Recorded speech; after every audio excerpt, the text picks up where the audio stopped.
بسم اللہ الرحمن الرحیم۔ اس دنیا میں کوئی جگہ ایسی نہیں ہے جو خانہ کعبہ کی طرح مقدس اور مرکزی حیثیت رکھتی ہو۔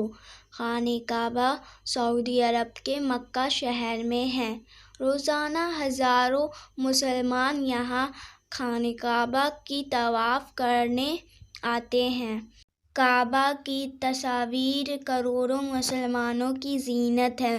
دنیا کے ہر مسلمان کعبہ کو اپنا قبلہ تسلیم کرتے ہوئے اس کی طرف منہ کرتے ہوئے روزانہ 5 مرتبہ کی نماز ادا کرتے ہیں۔ خانہ کعبہ کا اتہاس کا بڑا ہی دلچسپ رہا ہے۔ بہت کم لوگ ایسے ہیں جن کو خانہ کعبہ کے بارے میں پتہ ہوگی۔ آج کی خوبصورت اس ویڈیو میں خانہ کعبہ کی 10 ایسی باتیں بتاؤں گی جن کے بارے میں شاید آپ کو پتہ ہوگی۔